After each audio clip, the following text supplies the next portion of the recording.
Vamos a abrir nuestras Biblias en 1 Timoteo capítulo 5. 1 Timoteo 5.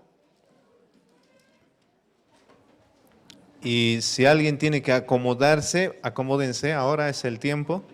Les doy unos segundos para tomar nuestro sitio, sacar nuestra Biblia, abrirlo en este capítulo que corresponde para hoy, 1 Timoteo 5, los últimos versículos. Y hoy vamos a continuar y terminar esta sección y prácticamente terminar este capítulo. Y luego nos queda solamente uno más. ¿Bien? Ya lo tenemos todos. Ya estamos listos y preparados. Muy bien. Y vamos a dar lectura a los versículos 22 hasta el versículo 25. Son los versículos que restan, que todavía no hemos expuesto. Muy bien, ahí donde están, acompáñenme a la lectura. Esta es la palabra de Dios y dice así: no impongas con ligereza las manos a ninguno, ni participes en pecados ajenos. Consérvate puro. Ya no bebas agua, sino usa de un poco de vino por causa de tu estómago y de tus frecuentes enfermedades. Los pecados de algunos hombres se hacen patentes antes de que ellos vengan a juicio, mas a otros se les descubren después. Palabra del Señor. A menudo cuando se tiene que evaluar y escoger a los pastores, nos basamos en criterios equivocados y por ende fallamos en cuanto a la elección de líderes para una iglesia. Generalmente medimos su eficiencia, es decir, si este pastor sirve o no sirve, si se puede escoger o no se le puede escoger por el tamaño de su iglesia. ¿Sí? Cuando hablo del tamaño de su iglesia, hablo del tamaño de sus miembros y no tanto de su construcción, ¿sí? Y, por ejemplo, yo vengo de una iglesia, ¿no? La última iglesia donde estaba era Aposento Alto, que relativamente la membresía era muy reducida, pero la iglesia, la construcción era muy grande, ¿no? Entonces, incluso algunos pueden tomar eso como base para la elección y decir, tiene una construcción grande, este puede ser un pastor, o a este le podemos elegir como pastor de esta iglesia. Son criterios equivocados. Tal vez podemos escogerlo por la popularidad, tal vez porque tiene estudios, ha ido a Colombia, hay que escogerlo. Pero este otro pastor ha estudiado solo en el seminario y de la UCE, pueden decir, ¿no? El que les habla, por cierto, ha tenido sus estudios en la denominación, que tenía también su seminario, la que está por la Jordán, ¿sí? Pero luego, gracias a Dios, también he continuado los estudios con el Seminario Reformado Latinoamericano, que tiene su extensión aquí en Cochabamba, no solo en Bolivia, sino en Cochabamba. Y hasta ahora, cuando va a reanudar, yo voy a seguir estudiando. Pero tal vez por la economía nunca voy a llegar a Colombia, también por los requisitos, porque el requisito es que vayan con la familia si son casados, ¿no? Entonces, de repente, cuando la iglesia no está preparada, toma como base este criterio. Si tiene estudios y es en Colombia, tiene que entrar sí o sí. No puede no ser pastor, no puede no ser un anciano de la iglesia. O incluso algunos dirían, ¿no? ¿Habrá escrito por lo menos un libro? Si ha escrito este hombre un libro, merece ser un pastor, merece ser un anciano de la iglesia, un líder en la iglesia. Y casi lamentablemente quiero decirles, ¿no? Si esta fuera la base, yo no he escrito ni un libro, no he ido a Colombia, ¿sí? Y la iglesia donde trabajaba antes, sí era grande la construcción, pero los miembros eran relativamente reducidos. Tal vez no me escogerían, ¿sí? Y tal vez no me escogerían en otras iglesias. Pero como dije al principio, eso es la forma de elegir. Generalmente que la gente tiene, que los creyentes, las iglesias tienen ahora. Y aunque son cosas muy buenas, es decir, no desechamos que alguien vaya a Colombia a estudiar, no desechamos incluso que haya escrito un libro o que sea conocido o que tenga una iglesia grande. Sin embargo, no son los parámetros para escoger, no son los parámetros bíblicos para escoger a un siervo de Dios, a un líder en la iglesia. ¿Por qué estamos hablando esto y por qué estamos mencionando estas cosas? Porque cuando llegamos al versículo 22, nos encontramos con este tema, con esta situación.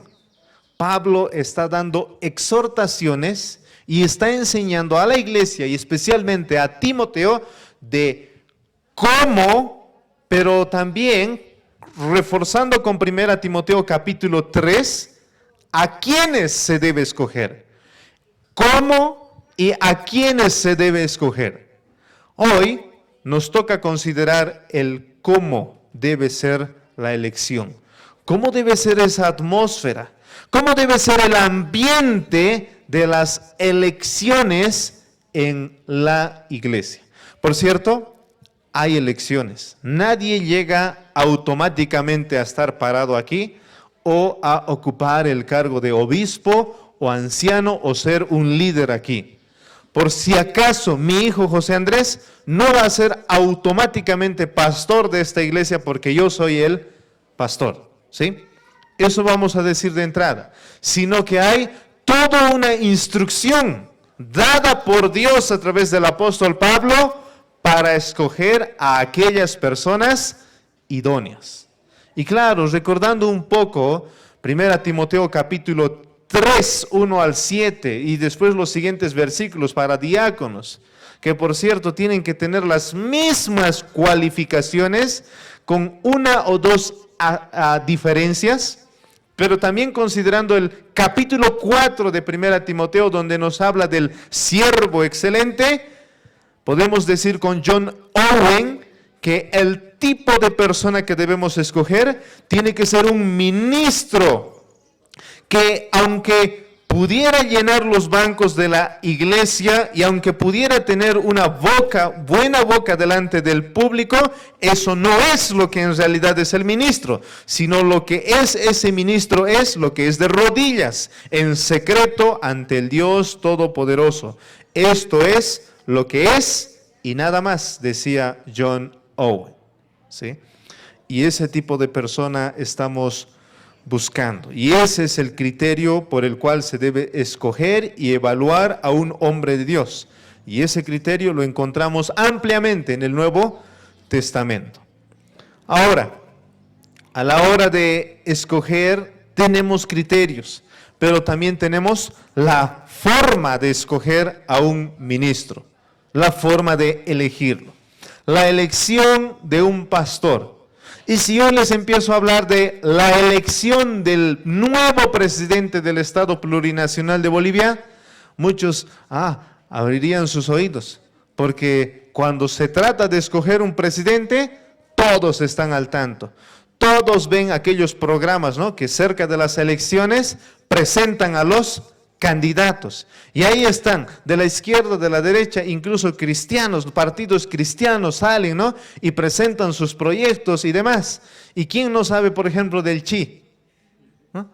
Ya ha pasado años, ¿no? Y si digo Chi, ya todos pueden decir, ese nacionalizado de Santa Cruz que tenía esto y aquello, cristiano había sido de denominación presbiteriana, ¿no? El que dijo todos tienen COVID a menos que se compruebe lo contrario, ¿no? Todos pueden acordarse de repente de este personaje, ¿no? Cuando hablamos de elecciones de un estado, de un país, todos tienen interés, recogen panfletos, quieren saber quiénes son esos candidatos, están a la expectativa. Incluso a la hora de las elecciones, van como obligados a las elecciones, porque no ir también tiene sus consecuencias.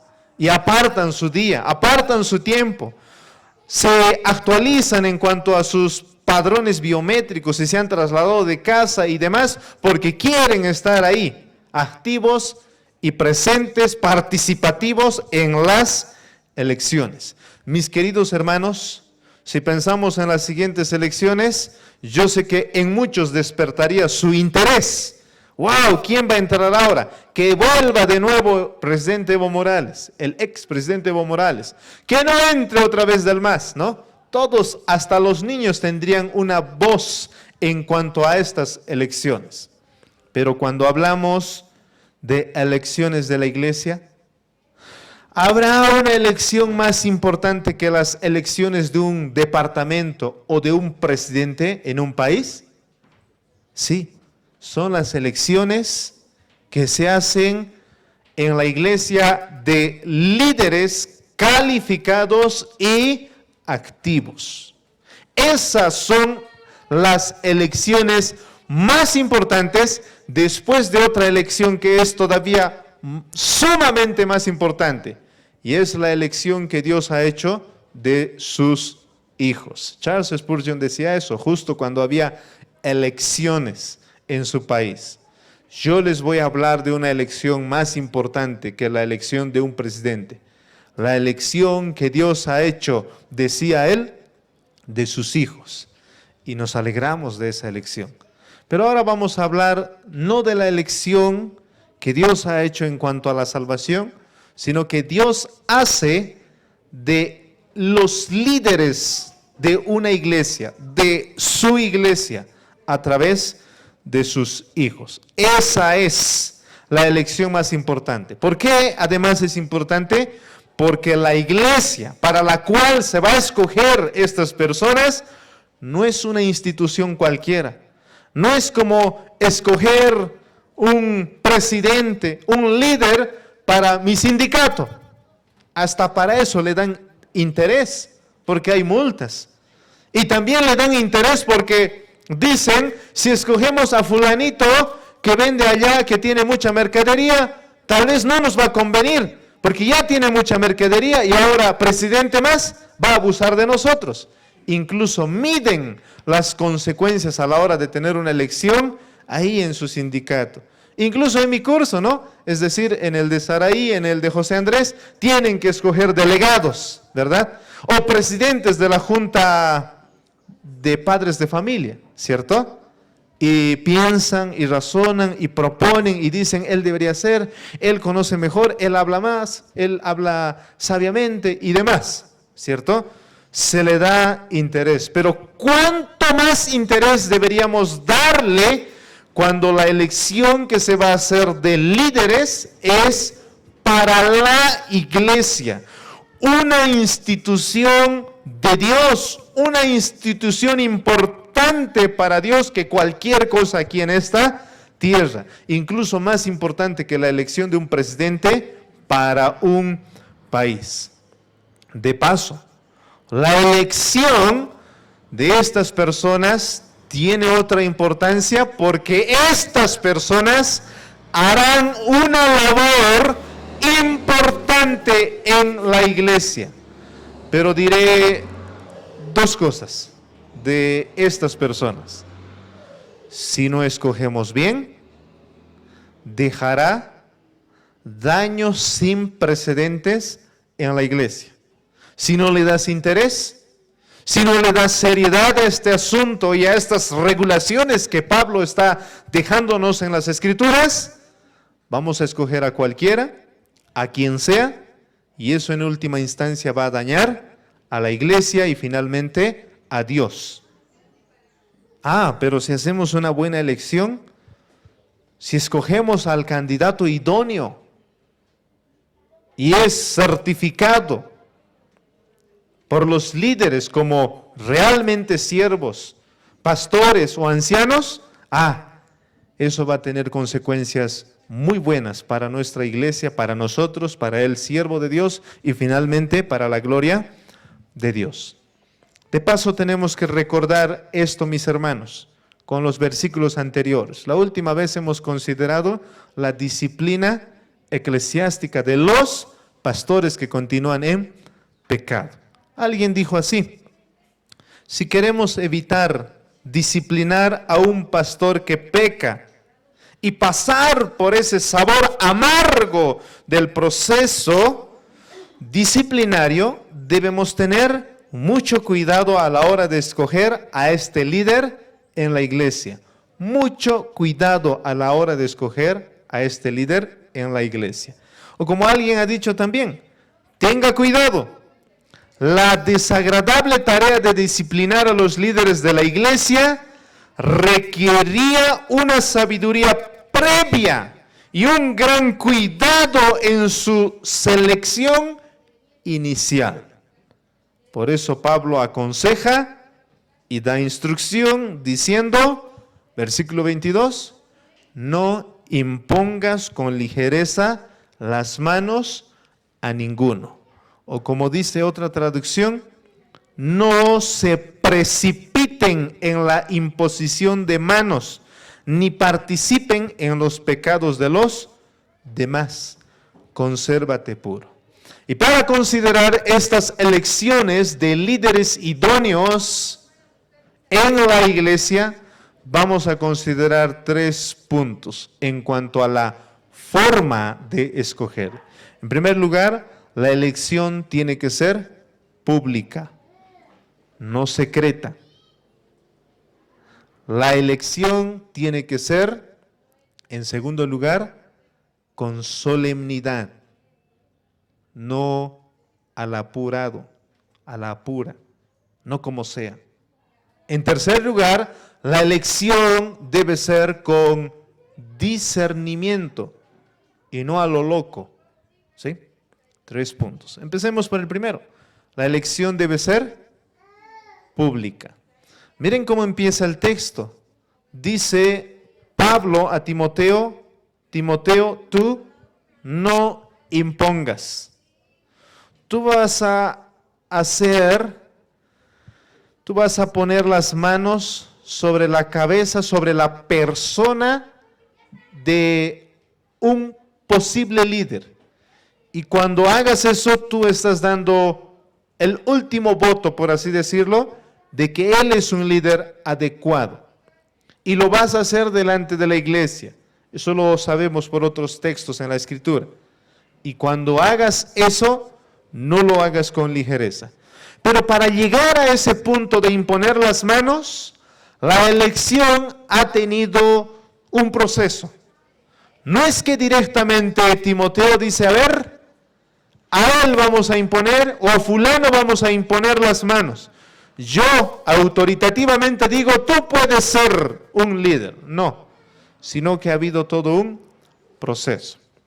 Ahora, antes de mencionar el proceso, es decir, ¿quiénes participan en esta elección? Tengo que mencionarles que en la elección hay casos especiales, ¿sí? Y tenemos el caso ideal. El caso ideal es que una iglesia madura, una iglesia constituida con líderes y pastores bien organizados que están en pos de la santidad, participan tanto la congregación como también los líderes establecidos. Y por eso decimos que la elección debe ser pública y no en secreto. No es que el hermano, ay, lo habían escogido pastor, yo ni sabía, ni cuenta me he dado.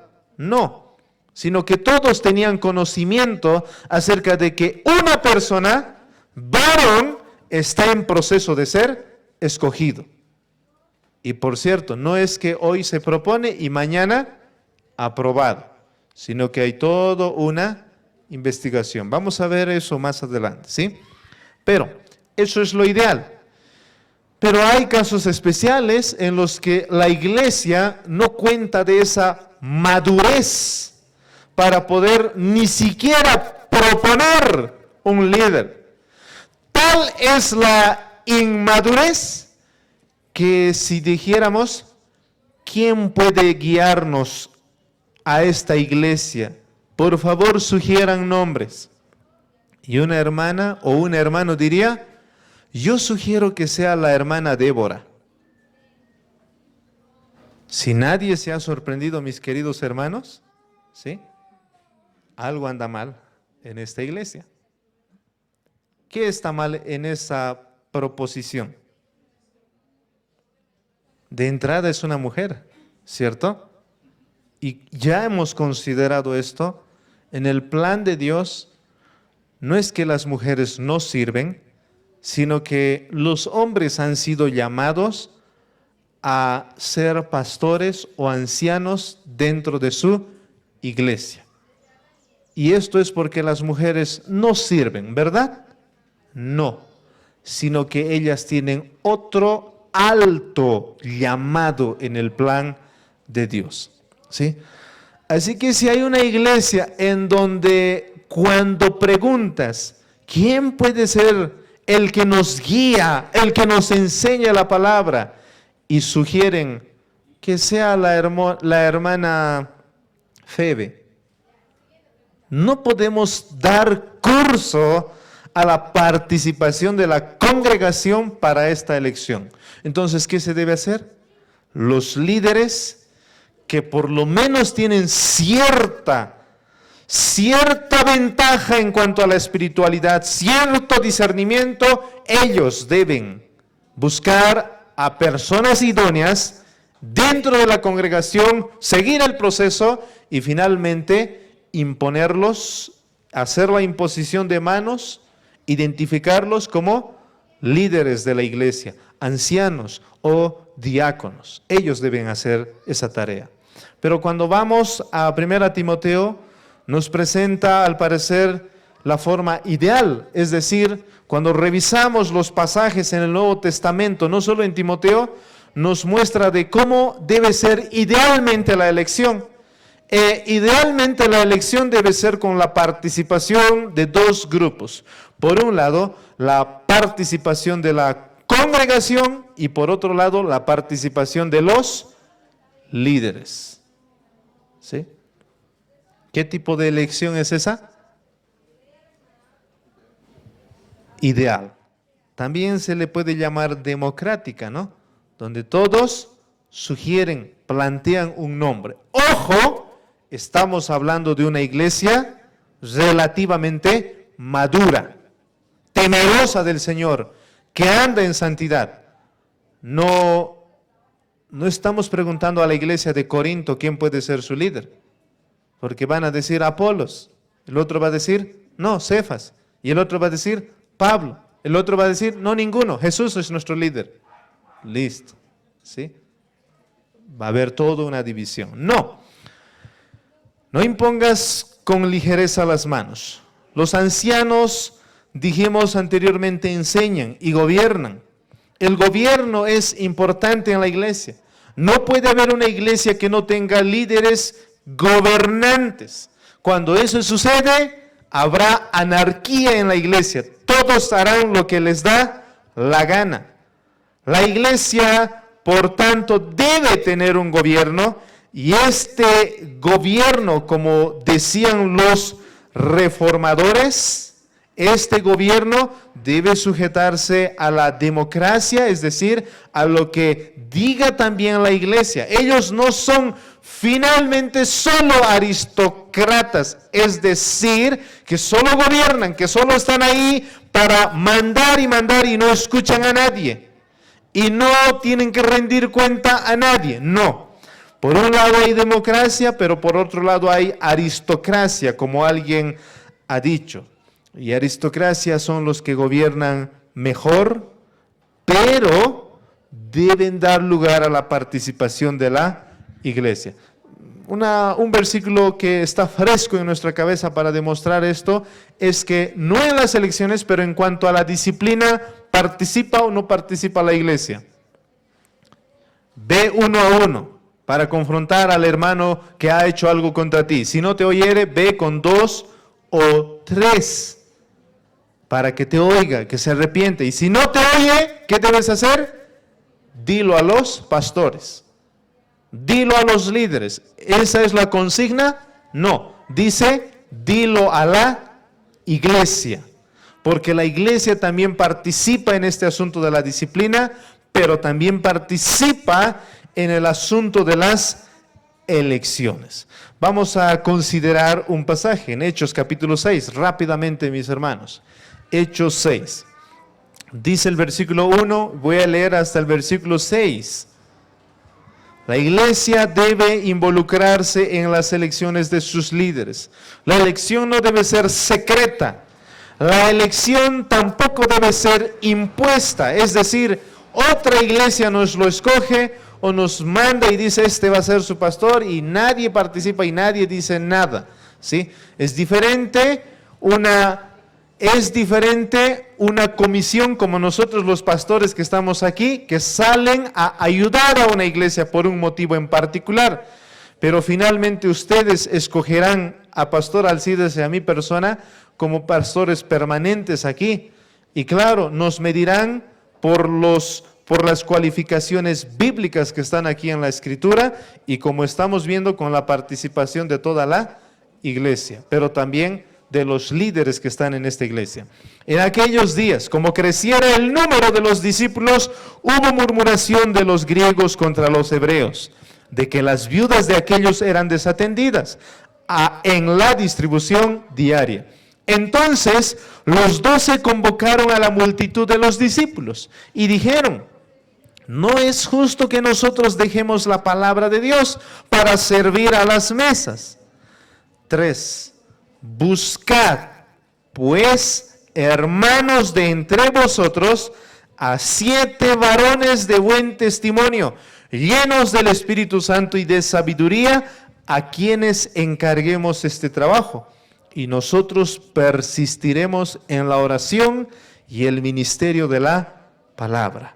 Agradó la propuesta a toda la multitud y eligieron a Esteban, varón lleno de fe y del Espíritu Santo, a Felipe, a Prócoro, a Nicanor, a Timón, a Parmenas y a Nicolás, prosélito de Antioquía, a los cuales, versículo 6, presentaron ante los apóstoles, quienes orando les impusieron las manos.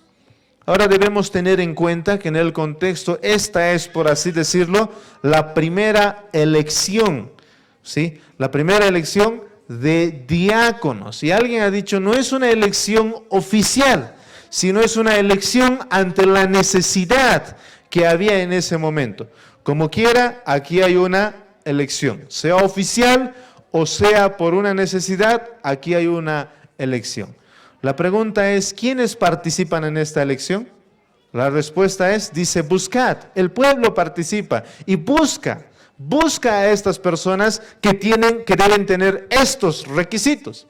Pero por otro lado, participan también los líderes que ya estaban constituidos, y esos eran los apóstoles, quienes finalmente colocan la mano sobre ellos, imponen las manos y finalmente certifican que ellos son líderes de la iglesia. La iglesia, por tanto, se involucra en la elección, pero finalmente son los líderes establecidos que dan consentimiento a esa elección. Así que la última voz no lo tiene la congregación o la iglesia, sino los líderes que ya están establecidos. ¿Sí? ¿Por qué estoy mencionando todo esto, mis hermanos? Porque hay cosas prácticas que debemos aprender acerca de esta elección y de esta participación, tanto de la congregación como de los líderes. Primero, tenemos que decir lo siguiente: el imponer las manos sobre alguien en este contexto, es decir, 1 Timoteo 5, el versículo 22, donde dice, no impongas con ligereza las manos. Imponer las manos en este contexto era confirmar su idoneidad. y su aceptación para el ministerio público. En otras palabras, poner la mano sobre un candidato era decir, este es verdaderamente el que debe ser un líder aquí en esta iglesia.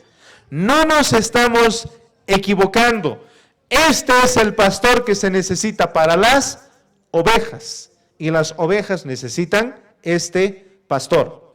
Lo estamos certificando públicamente. Estamos dando nuestro consentimiento de que Él es al que buscábamos. Ahora alguien ha dicho, también expresa solidaridad, unión, identificación con ellos. Y es una práctica que viene desde el Antiguo Testamento. Lo encontramos en el libro de Números, de Deuteronomio, ¿sí? Incluso viene desde la práctica de poner o imponer las manos sobre un animal que se sacrificaba para identificarse con él, ¿sí? Este animal es como yo, así más o menos, ¿no? Sí, ese es en un sentido malo, ¿no? No vamos a decir, este pastor, este animal es como yo, ¿no? No, esta persona, este pastor, este líder es lo que nosotros necesitamos. Es como para nosotros. Realmente va a ser armonioso al escogerlo a Él y damos nuestro consentimiento. Eso era imponer las manos. Era una aprobación pública. Una aprobación pública de que Él es el líder para la iglesia. Eso finalmente, ese consentimiento lo daban finalmente los apóstoles, dice el versículo 6 en Hechos, ¿sí? Manifiesta la aprobación, el poner las manos sobre ellos. Ahora vamos a Hechos capítulo 13. En Hechos 13 no es la primera vez que se impone y se hace una elección, sino aquí ya tienen, por así decirlo, práctica, ¿sí? Hechos capítulo 13, versículo 1. Había entonces en la iglesia que estaba en Antioquía profetas y maestros. Bernabé, Simón, el que se llamaba Níger, Lucio de Cirene, Manahén, el que se había criado junto con Herodes el tetrarca, y Saulo. 2. Ministrando estos al Señor y ayunando, dijo el Espíritu Santo, apartadme a Bernabé y a Saulo para la obra a que los he llamado. Entonces, habiendo ayunado y orado, les impusieron las manos y después, ¿qué hicieron? Los despidieron. Esa no es, ¿no? Los contratamos y ahora están despedidos en el acto, ¿no? No es ese despedir, es vayan a cumplir la misión con limpia conciencia, en paz, sabiendo que ustedes son los líderes, pastores o misioneros que deben ir a hacer la obra. No nos estamos equivocando, no estamos mandando a quien sea, ¿sí? Ustedes son los idóneos. ¿Quiénes impusieron las manos sobre estas personas? Tanto Bernabé y también Saulo. El presbiterio, es decir, los líderes que ya estaban ahí establecidos, ¿sí? Timoteo, como ministro del Evangelio, dice Pablo, tienes que dar también el voto final, el consentimiento final a aquello que la congregación ha propuesto, pero cuando lo hagas, no lo hagas con ligereza. Dios está poniendo filtros para no tomar a la ligera la elección. ¿Cuáles son los filtros? La congregación propone, pero ese no es el voto final, no es la elección final. Tiene que pasar ahora por el filtro de los líderes, y los líderes darán un último consentimiento. ¿Por qué está poniendo todos esos filtros Dios? Porque otra vez, no es una elección cualquiera. No estamos escogiendo al líder de un manzano, Como dije, incluso para esas cosas uno le pone mente. Estamos escogiendo a un líder de la iglesia del Señor, quien compró la iglesia con su propia sangre. Ahora, ¿qué significa eso en la práctica para nosotros? Muchas cosas. Presupone que si vamos a hacer una elección, mínimamente debemos conocernos entre nosotros. ¿Sí? Vi esta mañana a alguien entrar, nunca lo había visto aquí. Digamos que se hubiese quedado hasta el final y que justo hoy día era día de elecciones, ¿sí? Y que como yo no vengo muchos domingos, yo pensé que él era de la iglesia. Y cuando dicen, propongan un nombre para que sea nuestro líder en la iglesia. Y esta persona casualmente vino bien vestido, tal vez como yo, ¿no? O mejor, como Roger, ¿sí? Incluso con lentes, ¿no? Y yo digo, levanto la mano y digo, ese joven puede ser. No sé cómo se llama, pero puede ser, ¿no? ¿Saben qué está pasando? Un error garrafal, ¿sí? ¿Cuál es la razón? No le conozco y seguramente él no me conoce porque es la primera vez que viene aquí, ¿sí? ¿Y qué tal que sigue el proceso? Ya, está nocionado, pone su nombre, otro más, 2, 3, ¿no? Y gana él. Qué terrible, ¿no? Bueno, ¿qué presupone la elección seria que Dios plantea, la forma en la que se debe elegir a nuestros líderes? Que debemos tener conocimiento entre los hermanos.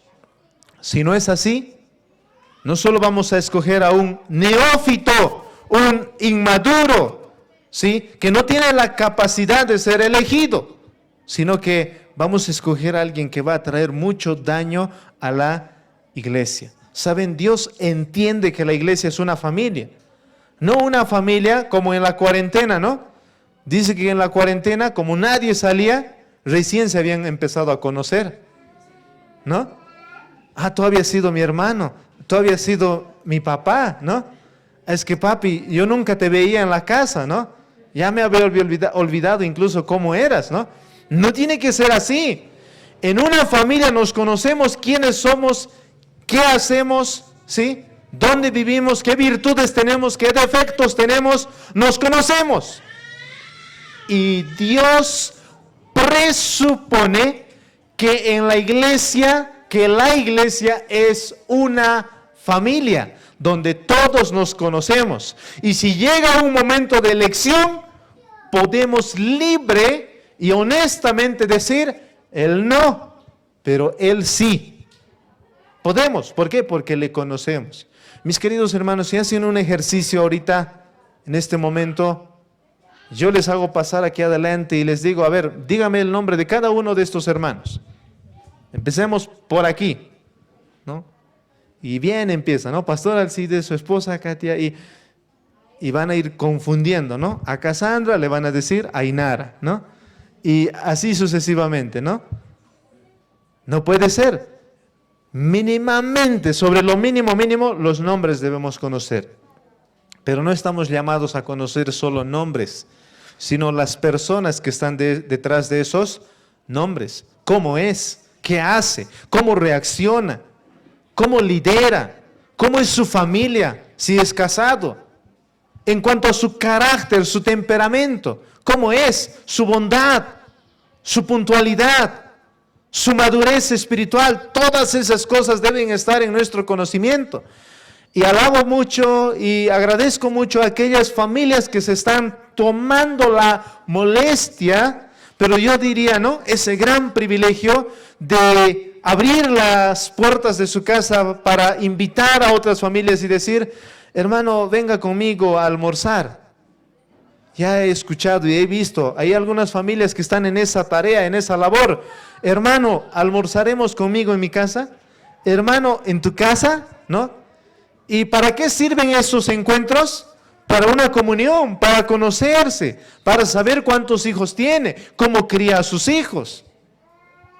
Pero si vienen y venimos y nos sentamos a lo mucho, te conozco, no sé dónde te he visto, pero ¿qué pasa, hermano? Yo siempre vengo. Tú eres el que no viene, ¿no? No debe ser esa la idea, sino que tú eres el hermano tanto. Yo me puedo acercar a ti como así fraternalmente porque yo te conozco, eres así. Pero en cambio contigo yo bien formal, ¿no? Porque te conozco y sé que tú eres formal. Debe haber ese conocimiento. Dios, una vez más, entiende que la iglesia es una familia donde todos se conocen, para que a la hora de elegir a alguien, sepan a quién escoger. Cuando ocurra la elección, generalmente los líderes de la iglesia, los líderes de la iglesia saldrán de la misma iglesia. Por eso es necesario que nos conozcamos. No siempre es el caso, pero de aquí van a salir los futuros pastores, de aquí van a salir los futuros ancianos de la iglesia. Es necesario entonces que nos conozcamos. Pero por otro lado, ¿qué presupone esto? ¿Qué presupone que la elección es pública, participativa? La iglesia participa, los líderes participan, que nosotros, cualquier hermano, especialmente los varones, debemos quitar todo obstáculo en nuestra vida para que quizás Dios a través de los hermanos nos está mirando a nosotros. Nos estaba mirando, pero hay alguito que todo es bien, pero siempre llega tarde. Todo es bien, pero en el fútbol se reniega, ¿no? Y no me quiero imaginar cuando alguien va a pecar en la iglesia, si en la cancha lo agarra así, aquí cómo lo va a agarrar, ¿no ve? Ese defectito tiene. Todo bien, pero siempre está sin su familia, ¿no ve?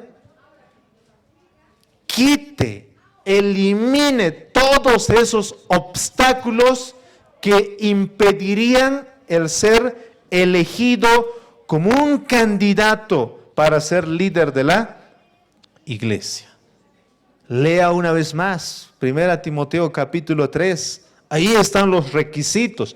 Ya lo hemos estudiado detenidamente, nos hemos dado el tiempo para estudiar uno por uno cuáles son los requisitos. Siempre esté a la par. No digas, es que yo no soy anciano, pero yo puedo vivir como sea. No, es que cualquiera debe aspirar a este carácter, a este tipo de vida, porque tú no sabes si al final Dios te va a llamar o no te va a llamar. Y si no te llama, bien, tranquilo, con ese carácter sirve ahí en tu familia, sirve ahí en tu trabajo, en tu iglesia. Y si te llama, no hay nada que va a impedir el ser llamado, el ser elegido. Vas a pasar por el proceso, van a mencionar tu nombre y van a imponer las manos sobre ti. Oh, qué solemne será ese tiempo. Y por eso pasamos a nuestro siguiente punto. La elección debe ser solemne, debe ser seria. El caso de esta elección amerita, requiere que la elección sea seria y solemne. No podemos estar jugándonos. No es como, a ver, ¿quiénes van a estar en mi equipo? Un encuentro de futsal, ¿no ve? A ver, a él le voy a escoger, ¿no? Al que menos sabe jugar. ¿Por qué? Porque está jugando. No está tomando en serio esto, ¿sí? A ella le está escogiendo, al que no sabe jugar está escogiendo, ¿no? Porque él cree que sabe jugar mejor y con cualquiera va a ganar. Así se toma la elección, a la ligera. Pero ¿qué dice Pablo? No impongas con ligereza las manos a ninguno, ni participes en pecados ajenos. Hay muchos pastores actualmente que sirven en la iglesia que no deberían estar en esa posición, que no deberían ser los pastores de esa iglesia. Y uno se pregunta y dice, ¿cómo han llegado a esa posición? Himeneo, Alejandro, ¿cómo han llegado a ser pastores en esa iglesia o líderes en esa iglesia? O incluso este hombre allá en Tercera de Juan, ¿cómo se llamaba? Diótrefes. ¿Cómo ha llegado a ser un líder y prominente allá? La respuesta es por no darle la debida solemnidad. O como dice el texto, llegaron ahí por la ligereza de alguien. Alguien dice, ay, no tenemos líderes, no hay nadie, pero allá está Diótrefe, constante, está levantando su mano. Yo. Y no tenemos líderes, pero allá está. Ya, ni modo, entra Diótrefes. Alejandro, tu nombre lo dice todo. Eres como Alejandro Magno, gobernador, líder. Es una señal, venga, vas a ser líder en esta iglesia. ¿Sí? ¿Y si se hubiera llamado Onésimo? No lo escogemos porque significa inútil, ¿verdad? Pero luego Dios lo hizo útil, ¿verdad? Eso es escoger a la ligera, por su tamaño, por su nombre, por algunas señales, porque está presionado, no hay líderes. Pastor ayer nos estaba comentando, ¿no?, acerca de lo que sucede allá en Colombia. Hay como 400 miembros en la iglesia, en aquel tiempo donde él estaba, ¿no? Hoy creo que están más, pero había 402 pastores. No abastecían. Pastor observa y dice, pastor, le dice a Julio Benítez, ¿no? O a Sergio Ruiz. A Sergio Ruiz le dice, pastor, tú tienes un seminario, aquí hay estudiantes, ¿por qué no completas lo que falta para hacer mejor el trabajo? A lo que Sergio Ruiz responde, es necesario ser paciente. Es necesario no apurarnos para que estén ahí los que deben estar. Porque este es un asunto solemne, serio. No estás comprando un celular. Pucha, no había tenido lo que quería. Ni modo, ¿no? Te aguantas hasta que se arruine. Al intento lo arruinas, después quieres comprar otra vez. ¿No? No es como comprar un celular. No. Realmente es como cuando eliges una esposa. Tal vez algunos no entienden la seriedad de la elección de una esposa también, porque en nuestro tiempo la cultura nos ha enseñado que elegir una esposa también puede ser a la ligera, ¿no? La más bonita, la más blancona, la más choca, ¿no? ¿Y saben qué? Esa elección de una esposa es de por vida. Y cuando escoges un pastor, es para 2 años, ¿verdad? 1 año, 5 años, no, es de por vida. Por eso se requiere que el pastor sea marido de una sola mujer, fiel, porque va a tener que ser fiel a la iglesia donde va a servir. Es un asunto serio, es un asunto solemne. No es poca cosa, mis queridos hermanos. No impongas con ligereza las manos. Tienen que ser escogidos minuciosamente. Oh, Timoteo, si escoges mal, si escoges a la ligera, un pecado se va a sumar a tu cuenta. Tú vas a ser el culpable al final de cuentas, por no tener discernimiento, por no tener esa minuciosidad a la hora de escoger, porque tú vas a imponer al final de cuentas y consentir que él va a ser líder en tu iglesia. Oh, Timoteo, tú vas a participar en ese pecado. Pero consérvate puro. Dice el versículo 23, versículo 22. Ni participes en pecados ajenos, consérvate puro. Aquí hay una nota personal después de eso, no voy a tardar. Dice, cuida tu salud, Timoteo. ¿Sí? Nadie hasta ahora me ha dado una respuesta. Bueno, algunos comentaristas le han querido atinar, yo no le he dado, por cierto, pero aquí hay una nota personal. Estaba hablando de la elección, pero hablando de la elección, empieza a hablar de Timoteo, ya no bebas agua, bebe vino, toma vino, ¿no? Y algunos se escandalizarían ahora por esta recomendación, por esta exhortación, ¿no? ¿Cómo que vino? Que tome agua, ¿no? Bueno, el contexto y la historia nos dice que las aguas de aquel tiempo generalmente estaban contaminadas, muy mal, traían enfermedades letales para la salud de una persona. Por eso Pablo le dice, Timoteo, yo sé que tú sigues tomando agua. ¿Por qué? Porque tú eres un fiel ministro del Señor y siempre quieres dar buen testimonio delante de la gente. Y aunque sabes que tú puedes tomar vino, no lo quieres hacer para no ser tropiezo para nadie. Casi estaba entrando a un espíritu de ascetismo. El ascetismo era una doctrina, una enseñanza que decía, esto es malo, aquello es malo, aquello es malo, aquello es bueno, ¿no? Y Timoteo decía, el agua es buena, pero el vino es malo cuando es en exceso. Y aún en poca proporción es de mal testimonio, por tanto mejor me aguanto. Y se estaba aguantando con sus dolores de estómago, pero se estaba perjudicando a sí mismo en el cuerpo. Por tanto, Pablo tiene que decirle, aunque tú quieres ser un siervo de testimonio, buen testimonio delante de la gente, es necesario que tú estés bien de salud. No mates el caballo, por así decirlo, antes de que lleve el mensaje que debe llevar.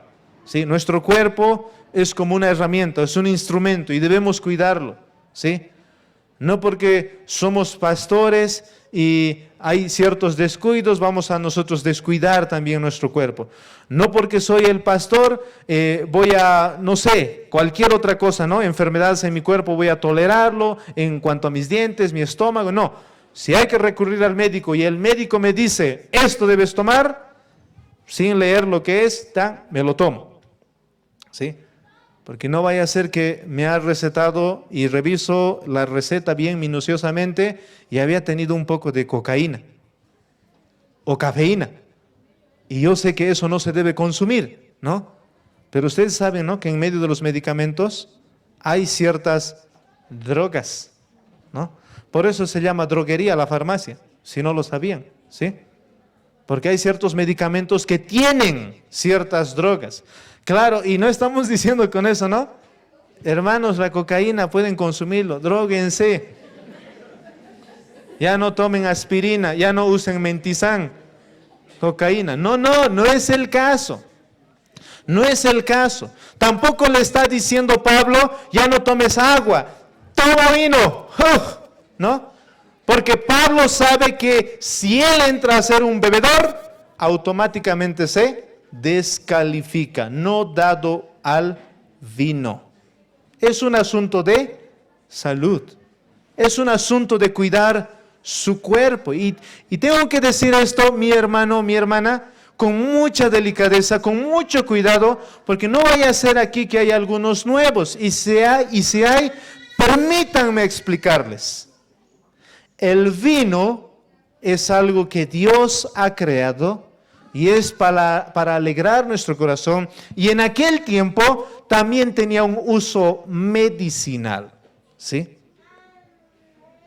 Pero por causa del contexto en el que vivimos, donde el vino está asociado con la borrachera, nos privamos, no lo tomamos aunque sabemos que no está mal, no está mal.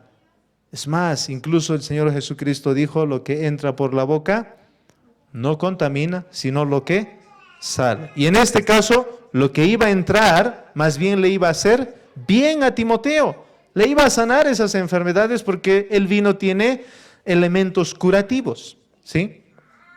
Pero también tengo que decir, cuidado, querido hermano o amigo, no usen esto como excusa. ¿Ves? El pastor ha dicho siempre que hay que tomar vino para la salud, ¿sí? Así que a matar al chancho y una botella. No hay necesidad. Yo como muchas veces chancho y no tengo que matarlo siempre con vino, se muere nomás. No, otra cosa es que tú quieres beber vino y buscas algún motivo para beber vino. No, mi querido hermano. Y no solo con el vino, también con otras sustancias que aunque son legítimas y no son malos, pero tú quieres entrar a un círculo de vicio. Quieres entrar a como dice en 1 Timoteo capítulo 3, a ser dominado por esas cosas. Eso es pecado. Este no es el caso. Es un asunto de salud. Y ese es el asunto personal, esa es la nota personal. Esta ceremonia de paso, ahora volviendo al asunto, solemne, ¿verdad? En algún momento a mí también me van a ordenar y bueno, estamos en ese proceso. El líder que ya está constituido, elegido, establecido, ya ha sido ordenado, va a venir y va a poner sus manos sobre mí. Y va a levantar una oración y va a decir, no sé cabalmente, pero dirá, finalmente está diciendo con eso, este es el siervo de Dios. Y va a servir, y debe servir en la iglesia, ¿sí?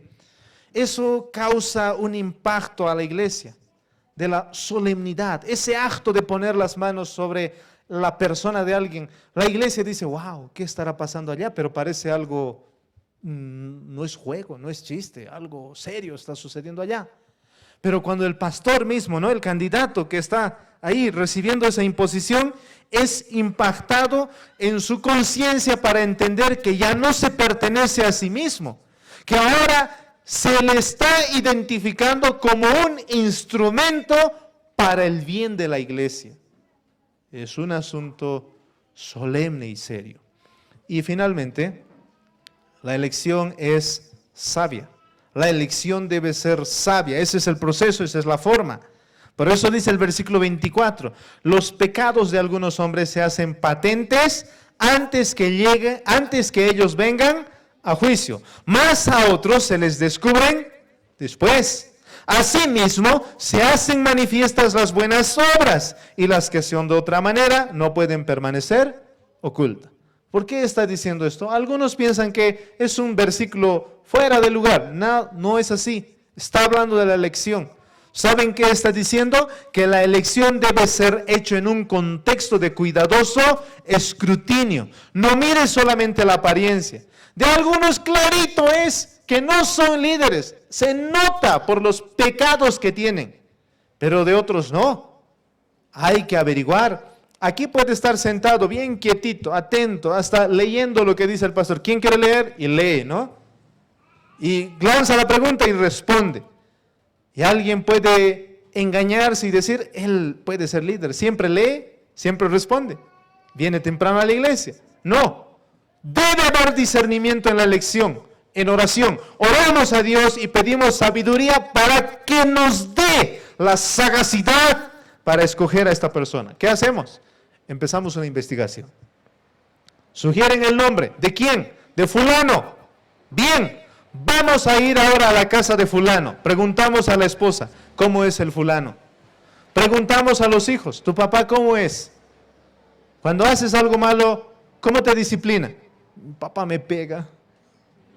O dice, no, nada, bien, mi papá es bien. ¿No? Está asustado, está amenazado, ¿no? Vamos a su trabajo, preguntamos, ¿este es su empleado? ¿Trabaja con usted? Sí. Cuénteme, ¿cómo es? Le queremos escoger, han propuesto su nombre como anciano en la iglesia y lo vamos a escoger como un anciano pastor. Cuénteme cómo es aquí en su trabajo, a qué hora llega, a qué hora sale, cómo es su comportamiento, su desenvolvimiento. Vamos ahora a sus amigos, vamos a preguntar a sus familiares, averiguamos todo concienzudamente, detenidamente, preguntas claves para averiguar cómo es. ¿Por qué estamos haciendo todo esto? Porque la elección es sabia, es con discernimiento en oración, no es a la ligera. Dice que hay algunos que muestran que están bien, pero en realidad sus pecados están ocultos ahí. Tarde o temprano van a relucir eso, lo que son. Pero también dice que cuando estamos escogiendo, allá está un hermano, callado, nunca dice nada. Está ahí como triste nomás siempre. Es porque estaba escuchando la palabra atentamente, no es porque está triste, ¿no? Pero cuando quieren considerar su nombre, no, él no, callado siempre. Pero si hacemos una investigación, wow, el hombre había sido callado porque entiende un proverbio.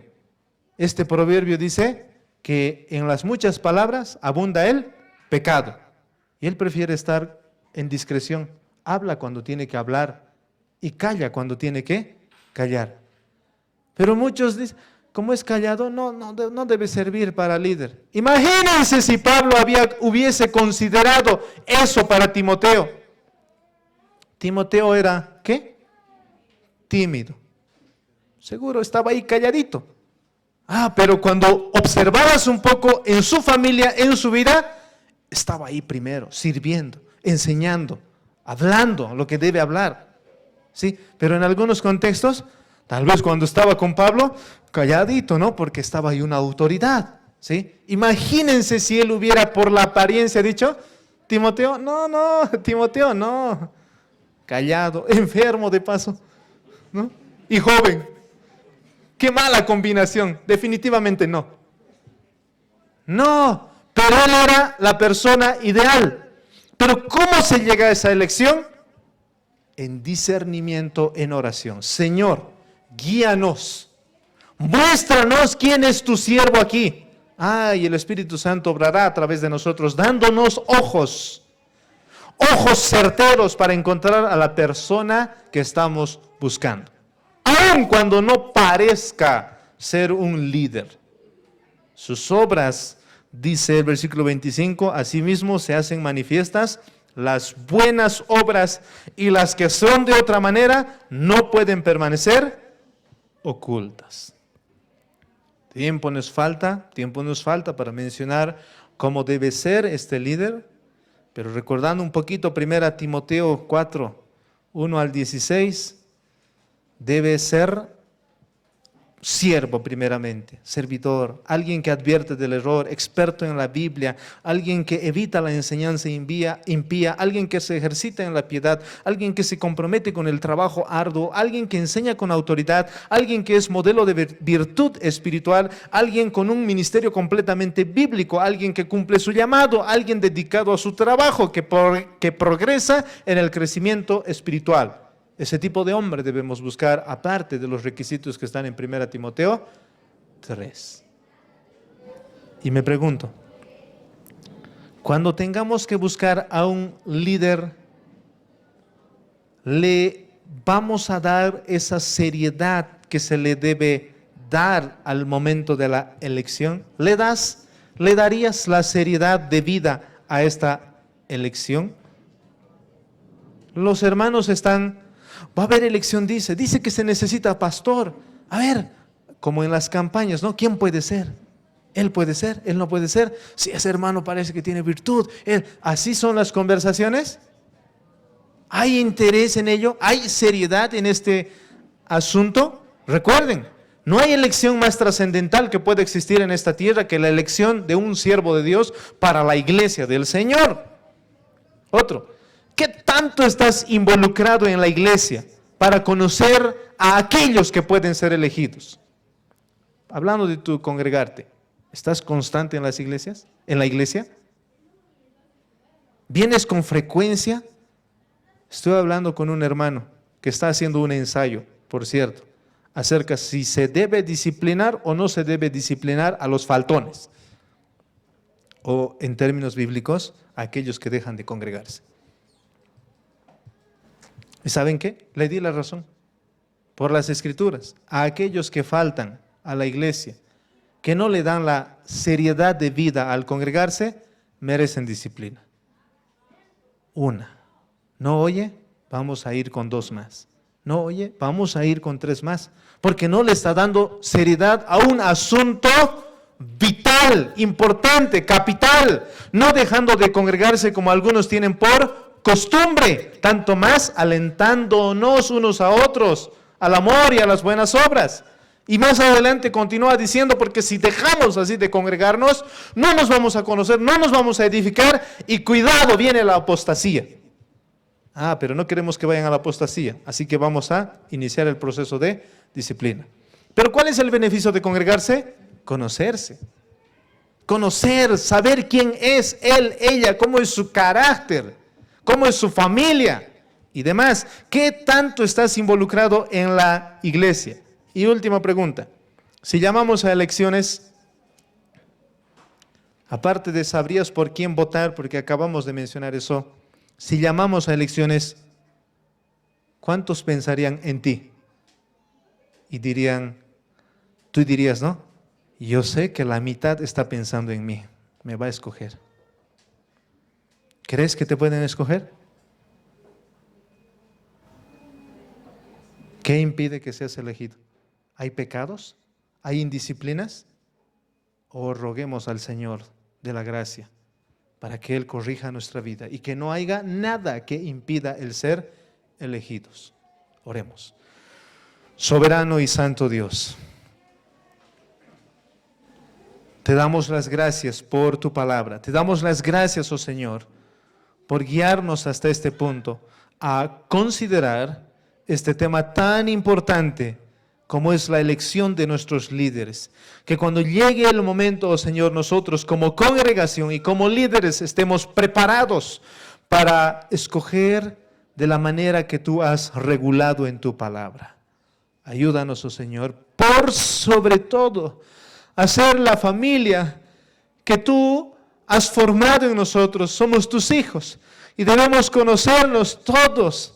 No debemos ignorarnos, no debemos olvidarnos, no debemos decir que no conocemos a alguien. Ayúdanos a vivir en esa comunidad, esa familia la cual somos, y aún conocernos más que a nuestra familia terrenal.